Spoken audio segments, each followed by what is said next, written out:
Hello বন্ধুরা, কেমন আছো তোমরা সবাই? এখানে পাঠার মাংসের জন্য সব রেডি করছি। তো এখানে আমার পাঠার মাংসটা ধুয়ে পরিষ্কার করে নিয়েছি, জল ঝরিয়ে রেখেছিলাম। আমি নিয়েছি আলু, পেঁয়াজ, রসুন। এগুলোকে আমি রসুনটা আদা থেতো করে দেবো।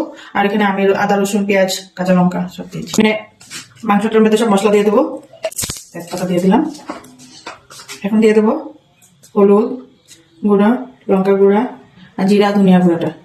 একটা জিনিস দেওয়া বাকি আছে, এটা আমি দিয়ে দেবো। এখানে অল্প একটু টক দই দিয়ে এটাকে ম্যারিনেট করে তারপরে রেখে দেবো 10 মিনিট। তারপরে আমি এখানে টক দইটা দিয়ে দিলাম। মাখাতে কালারটা অনেক সুন্দর হয়ে আসছে।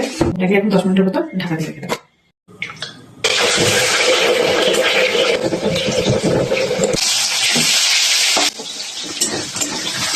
মাংসটা দিয়ে দিলাম আমি। মাংসটা দিয়ে দিলাম। এখন মাংসটা আস্তে আস্তে কষানো হয়ে করে কিছু দিয়ে দেবো, একদম হালকা হালকা দেবো। কাঁচা মাংসটা কষানো হয়ে গেছে, এতে তার ঝুল দেবো না, এরকম রেখে দেবো।